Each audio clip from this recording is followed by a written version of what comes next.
বললেন ইয়া রাসূলুল্লাহ, আমার একটা ছোট্ট বাচ্চা মেয়ে ছিল, যে মেয়েটার নাম ছিল জামিলা। সেই জামিলা নামক মেয়েটাকে আমি জীবন্ত কবর দিয়েছিলাম।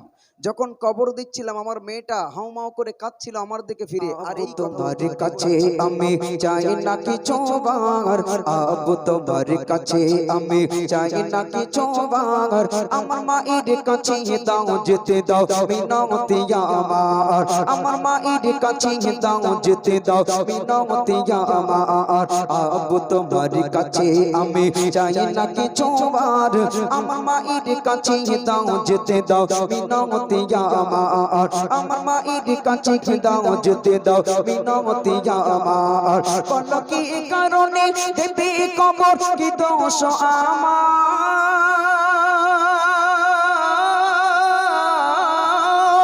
বলো কি কারণে দেবে কবর, কি দোষ আমার, আমি কইনি ছেলে তাই বলে কি নেই বাঁচার অধিকার, আমি কইনি ছেলে তাই বলে কি নেই বাঁচার অধিকার, আবু তোমার কাছে আমি চাই না কিছু বার, আমার মায়ের কাছে দাও যেতে দাও মিনতি আমার, আমার মায়ের কাছে দাও যেতে দাও মিনতি আমার, নবীর কাছে নবীর কাছে কেঁদে বলে দাগিয়া কালবি, যে ভুল আমি করেছি ক্ষমা পাবো কি আমি, নবীর কাছে কেঁদে বলে দাগিয়া কালবি, যে ভুল আমি করেছি ক্ষমা পাবো কি আমি, যে ভুল আমি করেছি ক্ষমা পাবো কি আমি,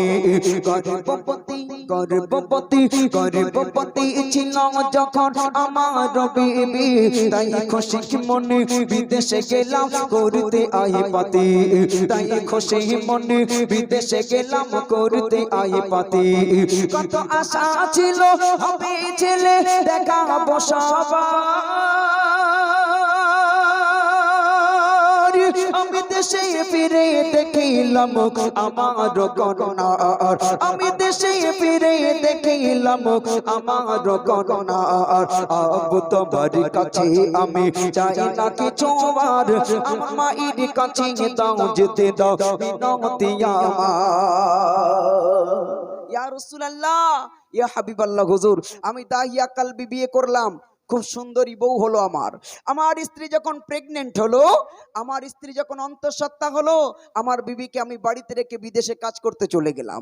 যাওয়ার সময় বলে গেলাম, শোনো বিবি, আমার যদি একটা ছেলে হয় তার সুন্দর একটা নাম রেখো, আর যদি মেয়ে হয় বাঁচিয়ে রাখতে হবে না, মেরে ফেলে দিও, যেন আমাকে খবরও দিও না। আমি বিদেশে চলে গেলাম, 4 বছর পরে বাড়ি ফিরলাম। গ্রামের মাটিতে পা দিতেই সবাই ডেকে বলল, দাহিয়া কালবি, তোমার তো ছেলে হয় না, হয়েছিল মেয়ে, তুমি তো কাপুরুষ। হে দাহিয়া কালবি, সেই মেয়েটা আজও বেঁচে আছে, যাও মেয়েটাকে মেরে ফেলে দাও, যদি মেয়েটাকে মেরে না ফেলে দাও তোমাকে কিন্তু সমাজে জায়গা দেওয়া হবে না। আমি বাড়ি চলে গেলাম, আমার স্ত্রী দেখিয়ে দিল, ওই দেখো তোমার আব্বু আসছে। আমার ছোট্ট বাচ্চা মেয়েটা ছুটে এসে আমার গলাটা জড়িয়ে ধরে আমাকে আব্বু আব্বু করে ডাকতে শুরু করলো, আর বললো, আব্বু, সবার আব্বু ছিল, তুমি ছিলে না, কোথায় গেছিলে তুমি, আমাকে ছেড়ে বলো আব্বু, বলো, আজ থেকে আমাকে প্রমিস করো আর কখনো আমাকে ছেড়ে যাবে না। ছোট্ট বাচ্চা মেয়েটা যখন কাঁদছিল, আমার ভালো লাগছিল না, আব্বু আব্বু করছিল, আমি খুশি হচ্ছিলাম না, ভাবছিলাম মেয়েটাকে মেরে ফেলবো কেমন করে। হঠাৎ আমার মাথায় একটা বুদ্ধি এলো। কি বুদ্ধি? কবি লিখছে, শোনো।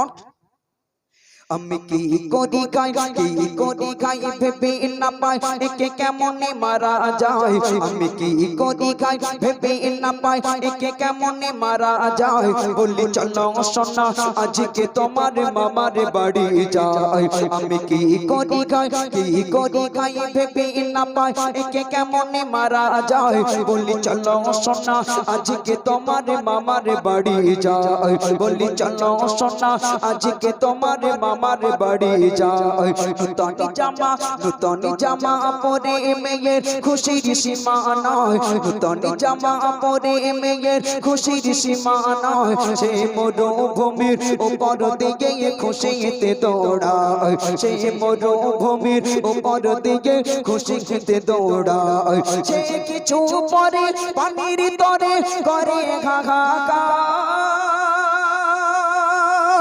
সেই সুযোগ বুঝে ভাবলাম আমি কবর খড়িবার। আবু তোমার কাছে আমি চাই না কিছু আর, আমার মায়ের কাছে দাও যেতে দাও বিনতি আমার, আমার মায়ের কাছে দাও যেতে দাও বিনতি আমার। আমি বললাম চলো মা, তোমাকে মামার বাড়ি থেকে ঘুরিয়ে আনি। আমার ছোট্ট বাচ্চা মেয়েটা নূতন জামা পরে দৌড়াতে শুরু করলো। মরুভূমির গরম বালি। আমার মেয়েটা কিছু দূর গিয়ে থমকে দাঁড়িয়ে গিয়ে বললো, আব্বু আর চলতে পারি না, পানির পিপাসায় বুকটা ফেটে যায়, একটু পানি পান করাও। আমি বললাম মা, এটা তো মরুভূমি, এখানে যেখানে সেখানে তো পানি পাওয়া যায় না, তবে একটু গর্ত খুঁড়ে দেখি পানি পাওয়া যায় কিনা। আমি যখন গর্ত খুঁড়ছিলাম, আমার মেয়েটা চিৎকার দিয়ে আমাকে বলছিল, আব্বু আমি পানি খেতে চাইনি, মামার বাড়ি গিয়ে খাবো, তবে তোমার কষ্ট আমি সহ্য করতে পারছি না, অনেকদিন পরে তোমাকে পেয়েছি। একবার জোরে বলুন সুবহানাল্লাহ। মেয়েরা বেশিরভাগ বাপকে বেশি ভালোবাসে, ঠিক কিনা? আহারে, আমার মেয়েটা আমার গা থেকে ধুলাবালিগুলো ঝেড়ে দিচ্ছিল আর আমার ঘামগুলো মুছে দিচ্ছিল আর বলছিল, আব্বু পানি খেতে চাই না, চলো মামার বাড়ি গিয়ে খাবো। কিন্তু আমি তার কোনো কথা না শুনে যখন পরিপূর্ণ গর্ত খোঁড়া কমপ্লিট হয়ে গেল, আমার মেয়েটা সেই গর্তের ভিতরে নামিয়ে দিয়ে বললাম, যাও এর ভিতরে পানি পেয়ে যাবে। আমার মেয়েটা যখন গর্তের ভিতরে নামিয়ে দিলাম, আমার মেয়েটা আমার দিকে ফ্যাল করে চেয়ে বললো, আব্বু এখানে তো বালি আর বালি, পানি তো নাই। আহারে, আমি কি করলাম? কবি লিখছে শোনন। পানি খুঁজতে মেয়ে যখন ওই নামে কবরে, পানি খুঁজতে মেয়ে যখন ওই নামে কবরে, আমি উপর থেকে বালি ঢেলে দিলাম কবরে, আমি উপর থেকে বালি ঢেলে দিলাম কবরে। পানি খুঁজতে মেয়ে যখন ওই নামে কবরে, আমি উপর থেকে বালি ঢেলে দিলাম কবরে, আমি উপর থেকে বালি ঢেলে দিলাম কবরে। তার দমটি বন্ধ খবর আগে বললো আমারে, আবু বলে ডাকিব না আর কব তোমারে, আমি আবু বলে ডাকিব না আর কব তোমারে। আবু তুমি খুশি হলে দুঃখ নেই আমার, শুধু একটি বাড়ির জন্য মাকে দেখিতে দাও আমার, শুধু একটি বাড়ির জন্য মাকে দেখিতে দাও আমার। আবু তোমার কাছে আমি চাই না কিছু আর, আমার মায়ের কাছে দাও যেতে দাও বিনতি আমার, আমার মায়ের কাছে দাও যেতে দাও বিনতি আমার। আমার মেয়েটা যখন গর্তের ভিতরে, আমি উপর থেকে দরদর করে বালি ফেলতে ফেলতে তার কোমর পর্যন্ত যখন ঢেকে দিলাম, আমার মেয়েটা বুঝতে পারলো আমার আব্বু আমাকে মেরে ফেলে দিতে চায়। আরে, আমার মেয়েটা চিৎকার দিয়ে বললো, আব্বু পানি খেতে চাইলে তুমি মেরে ফেলে দেবে, আগে যদি জানতাম তোমার কাছে পানি খেতে চাইতাম না। ও আমার আব্বু, তুমি আমাকে মেরো না, আমার মায়ের কাছে ফিরে যেতে দাও। কিন্তু তার আমি কোনো কথা শুনলাম না। যখন গলা পর্যন্ত ঢেকে দিলাম, আমার মেয়েটা চিৎকার দিয়ে বললো, আব্বু তুমি আমাকে মেরে ফেলে দাও, তাতে আমার কোনো দুঃখ নাই, তবে মরার আগে আমার মায়ের সোনার চাঁদ মুখখানা একবার দেখতে দাও। কিন্তু তারপরেও আমার মনে মায়া দয়া আসেনি। আমি যখন পরিপূর্ণ ঢেকে দিয়ে অপেক্ষা করছিলাম, কিছুক্ষণ পরে সেই মাটির ভিতর থেকে চিৎকার দিয়ে আমার মেয়েটা কেঁদে উঠে কয়েকবার বলল, মা মা মা করতে করতে চোখের সামনে মারা গেল। ইয়া রাসূলুল্লাহ, আমার মেয়েটার ছবি আজও আমার চোখের সামনে ভেসে ওঠে। আপনি একটু বলেন কি কাজ করলে আমি মাপ পাবো? দয়ার নবী দু জাহানের বাদশাহ ঝরঝর করে কাঁদছেন, চোখ দিয়ে টপ টপ করে পানি পড়ছে, আর দাহিয়া কালবিকে লক্ষ্য করে বললেন, হে দাহিয়া কালবি, তুমি জানো না তুমি কি অন্যায় করেছো? তুমি কি শোনো নাই মায়ের পায়ের তলায় সন্তানের বেহেশত? একবার জোরে বলা যাবে না সুবহানাল্লাহ? একটু জোরে বলুন না সুবহানাল্লাহ। হে দাহিয়া কালবি, তুমি সাক্ষী থাকো, আমি রাসূলুল্লাহ ঘোষণা দিলাম, যার একটা মেয়ে হবে, যদি শরিয়াতের মাপকাঠিতে মানুষ করতে পারে, সেই ব্যক্তিকে আমি সাথে করে দয়ার জান্নাতে নিয়ে যাব। যার 3টে মেয়ে হবে, তাকে আমি সাথে করে দলবদ্ধভাবে আমরা দয়ার জান্নাতে যাব। একবার জোরে বলুন সুবহানাল্লাহ। তাই শেষ কথায় প্রিয় কবি কি লিখছে শুনুন।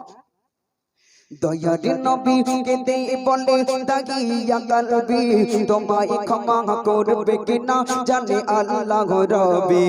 দয়ার নবী কেঁদে বলে, দাগিয়া কালবি তোমায় ক্ষমা করবে কিনা জানে আল্লাহ রবি।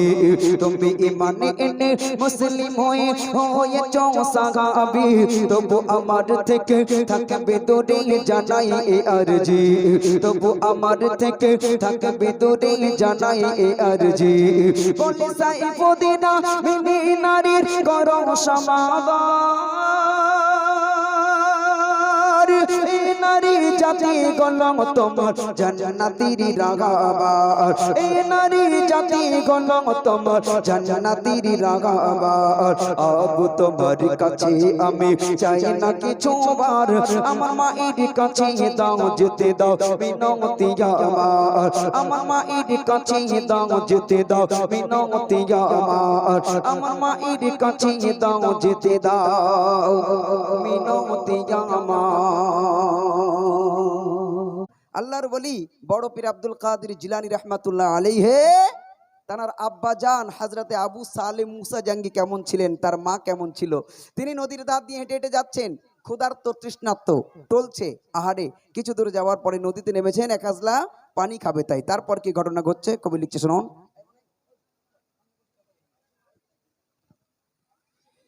ওই দেখা যায় স্রোতে বয়ে যায় একে আফেলে ভেসে যায়, আল্লাহর বলি আবু সালেহ মুসা সেই আফেলে কে নেয়। ওই দেখা যায় স্রোতে বয়ে যায় একে আফেলে ভেসে যায়, আল্লাহর বলি আবু সালেহ মুসা সেই আফেলে কে নেয়। বলে না জেনে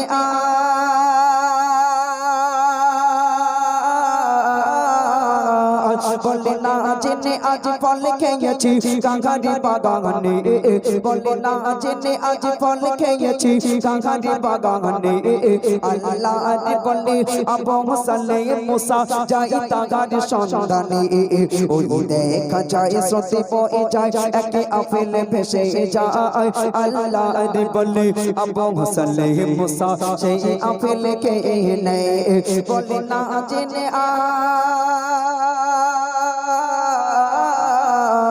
বলে না জেনে আজ ফল খেয়েছি কাঙ্গারি বাগানে, বলে না জেনে আজ ফল খেয়েছি কাঙ্গারি বাগানে। আল্লাহর বলে আবু সালেহ মুসা যাই তাগার সন্ধানে। ওই দেখা যায় স্রোতে বয়ে যায় একে আফেল ভেসে যায়, আল্লাহর বলে আবু সালেহ মুসা সেই আফেল খেয়ে নেয়। আপেলটা খাওয়ার পরে তার মনে পড়ে গেল হাক্কুল্লাহি ওয়া হাক্কুল ইবাদ। আল্লাহ বলছেন আমার হক যদি কেউ ফাঁকি দেয়, আল্লাহ বলছে আমি চাইলে ক্ষমা করে দেই, কিন্তু কোনো বান্দা যখন বান্দার হক ফাঁকি দেয়, আল্লাহ বলছে যতক্ষণ ক্ষমা না চাই, সেই বান্দা বান্দার কাছে ক্ষমা না চায় আল্লাহ ক্ষমা করে না। তিনি ক্ষমা চাওয়ার জন্য ছুটেছেন কার কাছে? যার গাছের ফল খেয়েছে তার কাছে ক্ষমা চাইতে শুরু যাবেন, এমন করে চলতে শুরু করেছেন। কত দূর গেলেন কবি লিখছেন, সারা সারা দিন চলতে থাকে নদীর পথ ধরে, সারা দিন চলতে থাকে নদীর পথ ধরে। দেখে একটি গাছের ডালে ঝুলে রয় নদীর ওপারে, সারা দিন চলতে থাকে নদীর পথ ধরে। দেখে একটি গাছের ডালে ঝুলে রয় নদীর ওপারে। সেই গাছের মালিক আছে কথা খোঁজে তাগারে, সেই গাছের মালিক আছে কথা খোঁজে তাগারে। সেই চাইতে ক্ষমা গেল তখন সেই মালিকের দ্বারে, সেই চাইতে ক্ষমা গেল তখন সেই মালিকের দ্বারে। বলে বিনা হুকুমে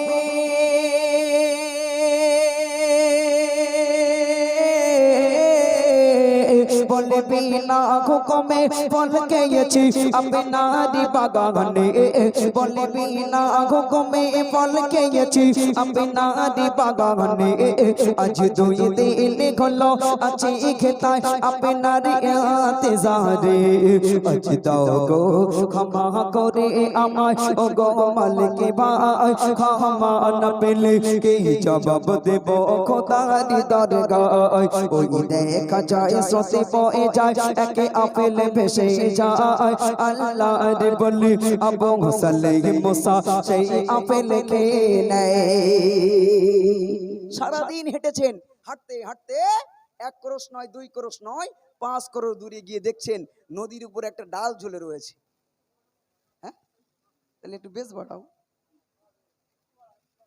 এনে করে গাওয়া যায় কচি গজল, মরে যাবো তো 2-4টে গজল গেই। হ্যালো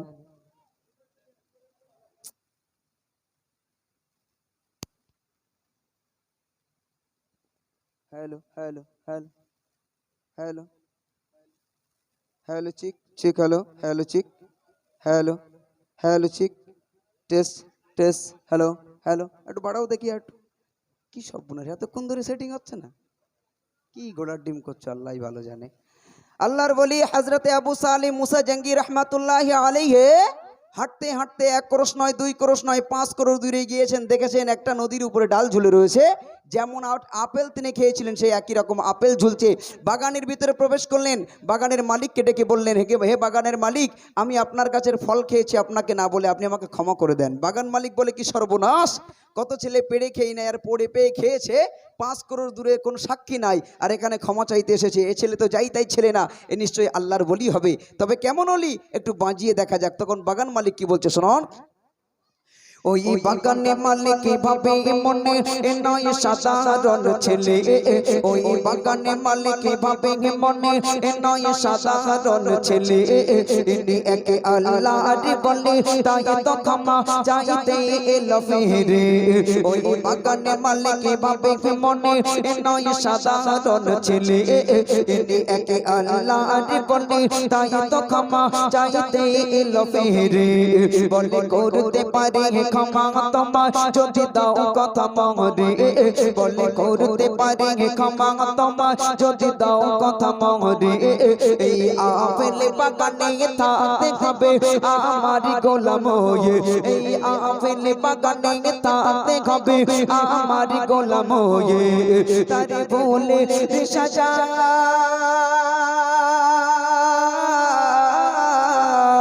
তারে ভুলে সাজা মনে করে রাজি হয়ে যায়, আপেল বাগানের গোলাম হয়ে জীবন কাটায়, ওই আপেল বাগানের গোলাম হয়ে জীবন কাটায়। ওই দেখা যায় সতে বয়ে যায় একে আপেল ভেসে যায়, আল্লাহর বলে আবু সালেহ মুসা সেই আপেল খেয়ে নেয়।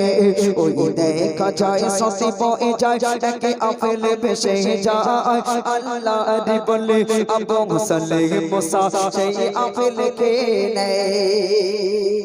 বাগান মালিক বলল, শোনো বাবা, হে ছেলে, আমি তোমাকে ক্ষমা করে তুমি আমার গাছের ফল খেয়েছো, আমাকে না বলে ক্ষমা চাইতে এসেছো, ভালো কথা, ক্ষমাও করে দেব, বাট ওয়ান কন্ডিশন, একটা শর্ত পূরণ করতে হবে। কি শর্ত? আমার বাগানে তুমি গোলামি করবে, আমার বাগানে গোলামি করো, আমি যেদিন তোমার প্রতি খুশি হব সেই দিন আমি তোমাকে ক্ষমা করে দেব। উনি রাজি হয়ে গেলেন, গোলামি করতে শুরু করলেন। কোন লেখক লিখেছেন 12 বছর গোলামি করেছেন, কোন লেখক লিখেছেন 3 বছর গোলামি করে আবার মালিকের কাছে গিয়েছে, হাত জোড় করে বললেন, হুজুর আমি আবু সালেহ মুসা জঙ্গি এসেছি, আমি সেই গোলাম, আপনি আমাকে ক্ষমা করে দেন, আমি বাড়ি ফিরে যাই, কারণ আমার মা আমার জন্য অপেক্ষা করছে, আমি এখানে আছি, আমার মা জানে না, আপনি আমাকে ক্ষমা করে দেন, আমি বাড়ি ফিরে যাই। বাগান মালিক তখন ঘুরিয়ে কি প্রশ্ন করছে, কবি লিখছে শোনো। তিনটি বছর পরে আবার গেল মালিকের দ্বারে, তিনটি বছর পরে আবার গেল মালিকের দ্বারে, বলে দাও গো ক্ষমা করে আমার যাব ঘর ফিরে। তিনটি বছর পরে আবার গেল মালিকের দ্বারে, বলে দাও গো ক্ষমা করে আমার যাব ঘর ফিরে। এবারে মালিক বলে ক্ষমা করে দেব তোমারে, এবারে মালিক বলে ক্ষমা করে দেব তোমারে। আমার মেয়েকে তোমায় বাবা করতে হবে বিয়ে, আমার মেয়েকে তোমায় বাবা করতে হবে বিয়ে। সে মেয়ে কানা ঘোড়া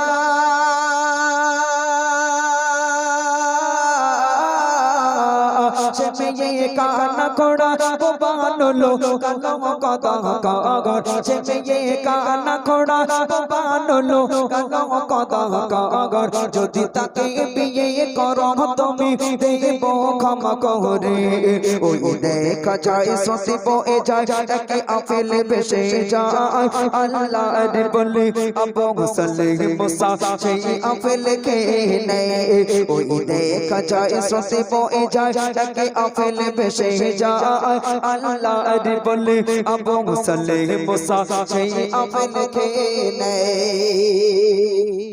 ক্ষমা করে দেব, বাট লাস্ট কন্ডিশন, একটা শেষ শর্ত যে তোমার পূরণ করতে হবে। বাবা, আমার একটা মেয়ে আছে, যে মেয়েটা কানা খোড়া বোবা নুলো কুৎসিত কালো কদাকার, তাকে তোমার যে বিয়ে করতে হবে বাবা।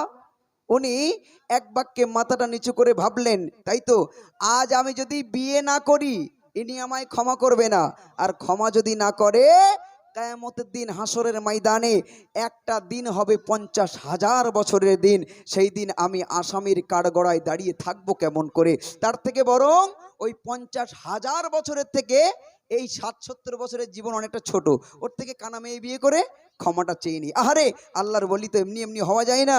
উনি সঙ্গে সঙ্গে রাজি হয়ে গেলেন এবং ওনার মেয়েকে বিয়ে করতে রাজি হয়ে গেলেন। যেই কথা সেই কাজ, বিয়ে হয়ে গেল। এবার কি হবে? এবার হবে সুন্নতি রাত, বাসর রাত, একজন আরেকজনকে দেখবে। আহারে, উনি যখন ঘরের দরজায় দাঁড়িয়েছেন, শ্বশুর মশাই দেখিয়ে দিল এই ঘরে আমার মেয়ে আছে, যাও তোমার জন্য অপেক্ষা করছে। উনি দরজায় দাঁড়ালেন, জানে আমার বউ কালা, শুনতে পাই না, বোবা, বলতে পারে না, তারপরেও দরজায় দাঁড়িয়ে টোকা দিলেন, দিয়ে বলেন আসসালামু আলাইকা ইয়া আহলাল বাইত। জানে উত্তর আসবে না, কারণ বউ তো বলতেই পারে না, শুনতে পাই না। ওনার সালাম দিতে যতটুকু দেরি, উত্তর আসতে দেরি নেই। এমন করে নারী কণ্ঠের আওয়াজ ভেসে এলো, ওয়া আলাইকুমুস সালাম ওয়া রাহমাতুল্লাহ। একবার জোরে বলুন সুবহানাল্লাহ। উনি এবার একটু কেঁপে উঠলেন, কি সর্বনাশ, রং নম্বরে আসেনি তো? এটাই আমার বউ তো, কারণ আমার শ্বশুর মশাই যা বললে তো মেলে না। আরে, উনি ঘরের ভিতর প্রবেশ করলেন, জিজ্ঞাসা করলেন, ও my wife, O my wife, ও মেরে পত্নী, আই ক্যান সি, আমি কি তোমাকে একবার দেখতে পারি? মেয়েটা খাট থেকে নামলেন, গুটি গুটি পায়ে হযরতে আবু সালেহ মুসা জাহাঙ্গীর সামনে দাঁড়ালেন, পায়ে হাত দিয়ে কদম মুছে করে বললেন, ওগো স্বামী, আপনি তো আমার সেই স্বামী। আল্লাহ বলেছেন, আল্লাহর পরে যদি কারোর সেজদা করার কথা আল্লাহ বলতেন, স্ত্রীদেরকে বলতেন তোমরা তোমাদের স্বামীদের পায়ে সেজদা করো। আপনি তো আমার সেই স্বামী, আপনার কাছে আমার জান, আমার মাল, আমার ইজ্জত, আমার আবরু সব কিছু কোরবান, নিশ্চয়ই আপনি আমাকে দেখতে পারেন। বলে যেই না নিজের ঘোমটা নিজে নিজে তুলেছে, হযরতে আবু সালেহ মুসা জাহাঙ্গীর নিজের বউয়ের মুখ দেখে বিরাট জোরে দৌড়চ্ছে। শ্বশুর মশাই দরওয়ান হয়ে দাঁড়িয়েছিল, জানে আগুন ধরবে, আর দৌড়িয়ে চলে যায়। শ্বশুর মশাই হাতটা ধরে বলে, আবু সালেহ যাও কোথায়? বলে, হুজুর আমার বউ কোথায়? বলে, কেন বাবা, ঘরের ভিতরে যাকে দেখে এলি সেটা কি তোমার বউ নয়? বলে, কেমন করে হয়? আপনি যে বলেছেন আপনার মেয়ে কানা, আপনার মেয়ে খোড়া, আপনার মেয়ে বোবা, আপনার মেয়ে নুলো, আপনার মেয়ে কুৎসিত কালো কদাকার, কিন্তু বিশ্বাস করুন ঘরের ভিতরে যাকে দেখে আসলাম এ মেয়ে কানাও নয়, খোড়াও নয়, বোবাও নয়, কুৎসিত কালো কদাকার নয়, পূর্ণিমার চাঁদের চেয়েও সুন্দর, পরীর মতো আপ্সারা এক যুবতী নারী। একটু জোরে বলুন সুবহানাল্লাহ। আবু সালেহ শ্বশুর মশাই বলে, ছেলে, ওটাই আমার মেয়ে, ওটাই তোমার বউ, আর এই বিরাট আপেল বাগানের মালিকানা আমার মেয়ে, যাও আজ থেকে তোমার হাতে তুলে দিলাম। আমার মেয়ে কানা খোড়া বোবা নয়।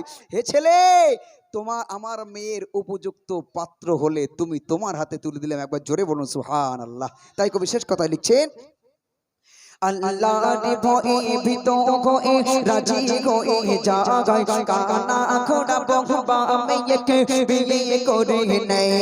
আল্লাহর ভয়ে ভীত হয়ে রাজি হয়ে জাগায়, কানা খোড়া বহুবা মেয়েকে বিয়ে করে নেয়। বাসর ঘরে বউকে দেখে সেই ঘর ছেড়ে পালায়, বাসর ঘরে বউকে দেখে সেই ঘর ছেড়ে পালায়। বলে, এত অপরাধ সুন্দর নারী আমার বউ তো নয়। বলে, এত অপরাধ সুন্দর নারী আমার বউ তো নয়। বলে, সাইফুদ্দিন আমিনে,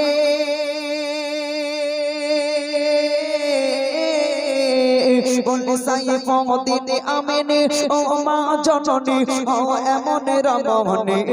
বলে, সাইফুদ্দিন আমিনে, ও মা জননী, ও এমন রমণী। তবে তোমাদের গর্বে হবে আব্দুল কাদের জিলানী। তবে তোমাদের গর্বে হবে আব্দুল কাদের জিলানী। ওই দেখা যায় সতে পয়ে যায়, একে আপেল ভেসে যায়। আল্লাহর বলে আবু সালেহ মুসা সেই আপেল খেয়ে নেয়।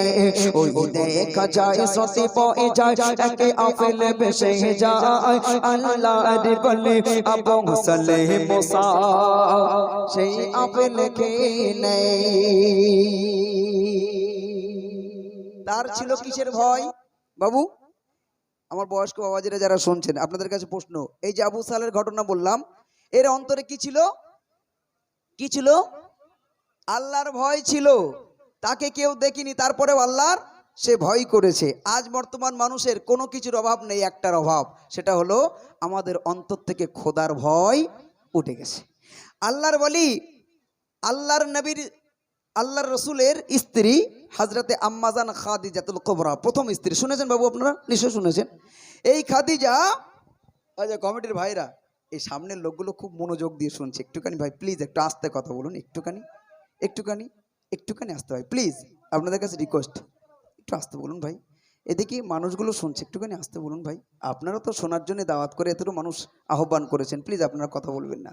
আমি জাস্ট একটা ছোট্ট করে গজল বলে আমার পরের শিল্পীকে আমি দেবো, সময় নষ্ট আমি করবো না, কারণ অনেক শিল্পী। আমি শুধু আরেকটা বলে নিচ্ছি, কেন জানেন? এই এটিএমের লাইন, এই লাইনে একবার বসলি আবার যে কখন আমার পালা আসবে আল্লাহ ছাড়া কেউ জানে না। এই জন্য আরেকটা বলে নিই। হযরতে আম্মাজান খাদিজাতুল কুবরা রাদিয়াল্লাহু তাআলা আনহা, আল্লাহ রসুলের প্রথম স্ত্রী। এই খাদিজা সে আল্লাহ রসুলের স্ত্রী, প্রথম কথা। দ্বিতীয়ত কথা, খাতুনে জান্নাত হযরত ফাতিমাতুজ জাহরা রাদিয়াল্লাহু তাআলা আনহার কে? মা। 3 নম্বরের পরিচয়, সে হলো হাসান আর হোসাইনের নানি। সেই খাদিজা, যে খাদিজা প্রতিদিন পায়ে হেঁটে আল্লাহ রসুল হেরা গুহায় সাধনা করতেন, আর সেখানে খাদিজা পায়ে হেঁটে হেঁটে হেঁটে হেঁটে আমরা সচক্ষে ভাই দেখে এসেছি জাবালে নূর পর্বত। আমাদের মতো ইয়াং ছেলে উঠতে তাই মানে কুকুর যেমন হাঁপায় তেমন হাঁপিয়েছে, আর কয়েকবার বসেছি ভাই হেরা গুহায় উঠতে। আর খাদিজা তখন রাস্তাঘাট কিছু ছিল না, খাদিজা প্রতিদিন কি করতেন? ওই পাহাড় বেয়ে বেয়ে উঠে আল্লাহ রসুলের জন্য খানা নিয়ে যেতেন। সেই খাদিজাকে আল্লাহ ভালোবেসে আল্লাহ রসুলের দ্বারা খাদিজাকে সালাম পাঠালেন। একবার জোরে বলুন সুবহানাল্লাহ। সেই খাদিজা একদিন দরজা জানলা বন্ধ করে বিরাট জোরে কাঁদছে, বিরাট জোরে কাঁদছে। ফাতেমা দরজায় টোকা দিলে, মা কাঁদো কেন, কি হয়েছে? কোনো কথার উত্তর দেয় না। এবার ফাতেমা আর দেরি না করে দৌড়াতে শুরু করেছেন, কোথায় আব্বা হুজুর আছে। ছুটতে ছুটতে কোথায় যাচ্ছে, আর খাদিজা কেন কাঁদছে দরজা জানলা বন্ধ করে? কবি লিখছে, শুনুন। একদিন দুপুরে নবীর ঘরে কান্না শোনা যায়, একদিন দুপুরে নবীর ঘরে কান্না শোনা যায়। আম্মা খাদিজা কাঁদছে কেন, পড়িয়া সেজদায়। আম্মা খাদিজা কাঁদছে কেন, পড়িয়া সেজদায়। একদিন দুপুরে নবীর ঘরে কান্না শোনা যায়, একদিন দুপুরে নবীর ঘরে কান্না শোনা যায়। আম্মা খাদিজা কাঁদছে কেন, পড়িয়া সেজদায়। আম্মা খাদিজা কাঁদছে কেন, পড়িয়া সেজদায়। শোনো না ও মুমিন মুমিনা, শোনো না ও মুমিন মুমিনা। মা ফাতেমা ছুটে ছুটে নবীর দাঁড়ে যায়,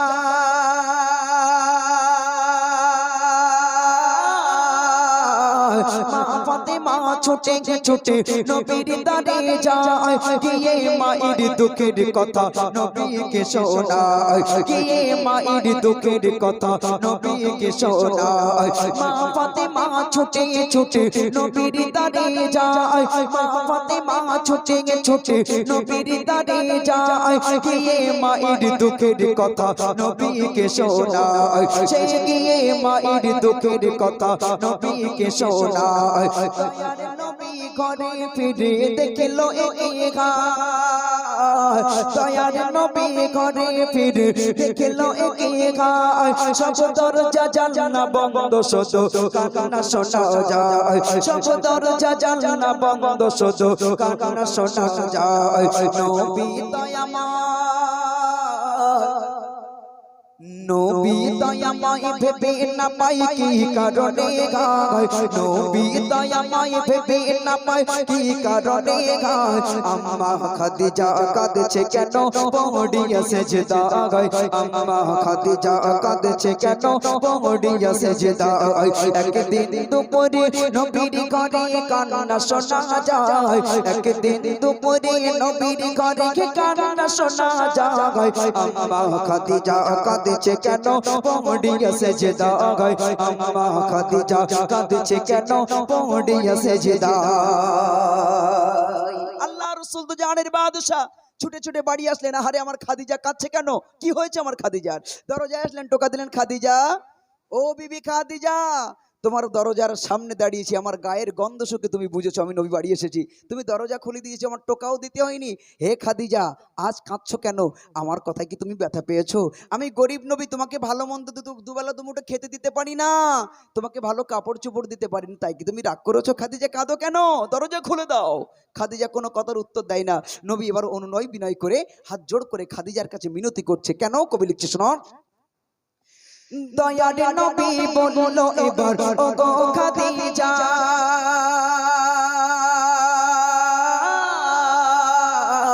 দয়ার নবী বলল এবার ওগো খাদিজা, তোকাই তোমার তুমি এবার খুলে দাও দরজা, তোকাই তোমার তুমি এবার খুলে দাও দরজা, তোকাই তোমার তুমি এবার খুলে দাও দরজা। ভিতর থেকে ভিতর থেকে কান্না সুরে বলল খাদিজা, ভিতর থেকে কান্না সুরে বলল খাদিজা, কিছু শর্ত আমার করলে পূরণ খুলিব দরজা, কিছু শর্ত আমার করলে পূরণ খুলিব দরজা। দয়ার নবী বলে ওগো বিবি খাদিজা, দয়ার নবী বলে ওগো বিবি খাদিজা, সব শর্ত পূরণ করব কথা দিলাম আজ তোমায়, সব শর্ত পূরণ করব কথা দিলাম আজ তোমায়। একদিন দুপুরে নবীর ঘরে কান্না শোনা যায়, একদিন দুপুরে নবীর ঘরে কান্না শোনা যায়, আম্মা খাদিজা কাঁদছে কেন পড়িয়া সেজদায়, আম্মা খাদিজা কাঁদছে কেন পড়িয়া সেজদায়। দয়ার নবী বললেন, খাদিজা, ও খাদিজা, তুমি দরজা খুলে দাও, তোমার সব শর্ত আমি পূরণ করতে রাজি আছি, আমার শর্তের ভিতরে যদি থাকে আমি তোমার সব শর্ত পূরণ করব। খাদিজা ঝরঝর করে কাঁদছে আর ভিতর থেকে বলল, ইয়া রাসূলুল্লাহ, ইয়া হাবিবাল্লাহ হুজুর, আগে বাইরে দাঁড়িয়ে আমার আমার আমার শর্তগুলো শুনুন, তারপর যদি রাজি থাকেন দরজা খুলবো। আল্লাহ রসুল চিন্তায় পড়ে গেলেন, খাদিজা চাইবে কি? আমি তো গরিব, আমি তো কিছু দিতে পারি না। এবার খাদিজা যখন বললেন, খাদিজা তার শর্তের কথাগুলো বলতে শুরু করেছেন। নবী আমার বাইরে দাঁড়িয়ে খাদিজা সেজদায় পড়ে একের পর এক শর্ত বলছে। কি শর্ত? কবি লিখছে, শোন। প্রথম শর্ত হলো আমি মরিব যখন, খাদিজা বলছে, প্রথম শর্ত হলো আমি মরিব যখন, প্রথম শর্ত হলো আমি মরিব যখন, তোমার গায়ের জামা হবে আমার কাফন, নবী তোমার গায়ের জামা হবে আমার কাফন, যে কবরে সবাই আমার করিবে দাফন, যে কবরে সবাই আমার করিবে দাফন, ওই কবর যেন পাই গো নবী তোমারি বদন, ওই কবর যেন পাই গো নবী তোমারি বদন। মুনকার নকির আসবে যখন আমার কবরে, ইয়া রাসূলুল্লাহ, মুনকার নকির আসবে যখন আমার কবরে, মুনকার নকির আসবে যখন আমার কবরে, থাকবে তুমি সেই সময় আমার কবরের ধারে, থাকবে তুমি সেই সময় আমার কবরের ধারে। একদিন দুপুরে নবীর ঘরে কান্না শোনা যায়, একদিন দুপুরে নবীর ঘরে কান্না শোনা যায়, আম্মা খাদিজা কাঁদছে কেন পড়িয়া সেজদায়, আম্মা খাদিজা কাঁদছে কেন পড়িয়া সেজদায়।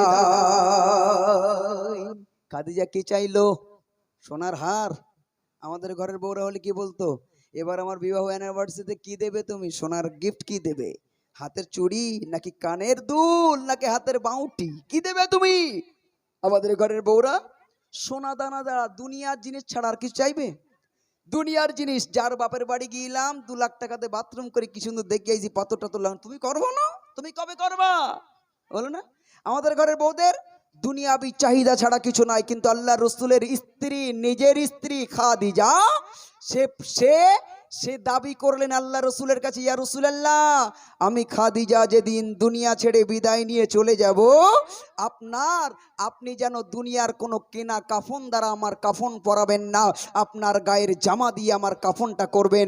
দ্বিতীয় নাম্বার শর্ত, ইয়া রাসূলুল্লাহ, আমাকে যে কবরে রাখা হবে, আমি খাদিজা যে কবরে আমাকে দাফন করা হবে, ওই কবরে আমাকে রাখার আগে আপনি একটু কবরের ভিতরে গড়াগড়ি দিয়ে দেবেন, যাতে করে আপনার গায়ের গন্ধ আমার কবর পেয়ে যায়।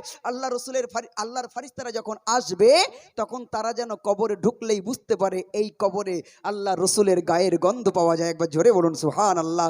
3 নম্বরের শর্ত, ইয়া রাসূলুল্লাহ, যখন আমাকে কবর দিয়ে সবাই চলে যাবে, আপনি যেন যাবেন না, আপনি কবরের পাশে দাঁড়িয়ে থাকবেন। কারণ মুনকার নাকিরের ফারিস্তাদের দেখে যদি আমি আতঙ্কিত হয়ে যাই, ভয় পেয়ে যাই, আর প্রশ্নের উত্তরগুলো যদি ভুলে যাই, আপনি একটু উপরে দাঁড়িয়ে দাঁড়িয়ে তালকিন করে আমাকে একটু সাহস যোগাবেন। একবার জোরে বলুন সুবহানাল্লাহ। খাদিজার কবরের প্রতি এই ভয় দেখে আল্লাহ কি করলেন, আর খাদিজা যখন দুনিয়া ছেড়ে বিদায় নিয়ে চলে গেলেন, তারপর কি ঘটনা ঘটছে, হাত দেখাবো, একবার সুবহানাল্লাহ হবে ইনশাআল্লাহ, হবে তো নাকি? জি, কবি লিখছে, শুনুন। মা খাদিজা দুনিয়া হতে যেদিন নিল যে বিদায়,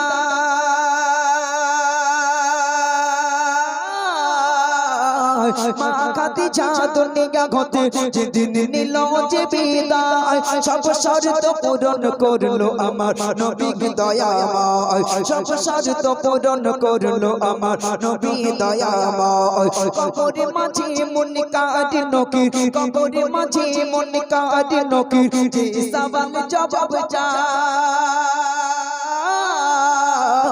কবরের মাঝে মুনকার নকির, কবরের মাঝে মুনকার নকির, যে সওয়াল জবাব চায়, কবরের মাঝে মুনকার নকির, যে সওয়াল জবাব চায়, ওই আরশ হতে আল্লাহ তাআলা জবাব দিয়ে দেয়।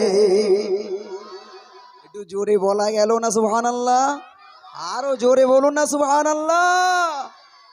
নবী আমার দাঁড়িয়ে আছেন, এমত অবস্থায় জিবরিল বলে, ইয়া রাসূলুল্লাহ, দাঁড়িয়ে আছেন আর খাদিজার মায়া ছাড়তে পারছেন না, বাড়ি যান, সবাই তো বাড়ি চলে গেছে, আপনি দাঁড়িয়ে আছেন কেন? বলে, আমি যে খাদিজাকে কথা দিয়েছিলাম মুনকার নাকিরের সওয়ালের জবাবগুলো বলে দেব। বলে, ইয়া রাসূলুল্লাহ, ইয়া হাবিবাল্লাহ হুজুর, আপনি খাদিজার কি প্রশ্নের উত্তর বলে দেবেন? খাদিজার প্রশ্ন উত্তর অনেকক্ষণ আগে হয়ে গেছে। বলে, কেমন করে হলো? আমি তো কবরে ফারিস্তাদের আসতে দেখিনি। বলে, দেখবেন কেমন করে? জিবরিল বলে, দেখবেন কেমন করে? যখন মুনকার নাকিরের ফারিস্তারা কবরে আসছিল, আল্লাহ ডাক দিয়ে বলল, এই ফারিস্তারা, আমার খাদিজা ঘুমাচ্ছে, ওকে ডিস্টার্ব করো না, ও আমার কি পরিচয় দেবে, আমি পরিচয় দিচ্ছি, শোনো, খাদিজা হলো আমার প্রিয় বান্দি আর আমি হলাম তার রব। একবার জোরে বলুন সুবহানাল্লাহ। বলে, স্বয়ং আল্লাহ তার কবরের প্রতি যে ভয়ে কেঁদেছিল, আল্লাহর এত ভালো লেগেছিল, তাই কবরের সওয়ালের জবাব স্বয়ং আল্লাহ আরশ থেকে দিয়ে দিয়েছে। একবার জোরে বলুন সুবহানাল্লাহ। তাই কবি লিখছে, শুনুন। কবরের মাঝে মুনকার নকির, যে সওয়াল জবাব চায়, কবরের মাঝে মুনকার নকির, যে সওয়াল জবাব চায়, ওই আরশ হতে আল্লাহ তাআলা জবাব দিয়ে দেয়, ওই আরশ হতে আল্লাহ তাআলা জবাব দিয়ে দেয়। সাইফুদ্দিন নামে করো সেই কবরের ভয়, সাইফুদ্দিন নামে করো সেই কবরের ভয়, যে কবর মাঝে আমল ছাড়া কোনো উপায় না গায়, যে কবরের মাঝে আমল ছাড়া কোনো উপায় না গায়, যে কবরের মাঝে আমল ছাড়া কোনো উপায় না। একদিন দুপুরে নবীর ঘরে কান্না শোনা যায়, একদিন দুপুরে নবীর ঘরে কান্না শোনা যায়, আম্মা খাদিজা কাঁদছে কেন পড়িয়া সেজদায়, আম্মা খাদিজা কাঁদছে কেন পড়িয়া সেজদায়, আম্মা খাদিজা কাঁদছে কেন পড়িয়া সেজদায়। শুনুন। যাই হোক, চলুন এর পরে শিল্পীর কণ্ঠে আমরা গজল শুনবো। আমি পর্যন্ত, এরপরে আসলে ইনশাল্লাহ আরো কিছু ঘটনামূলক কালাম আছে, যেহেতু আমি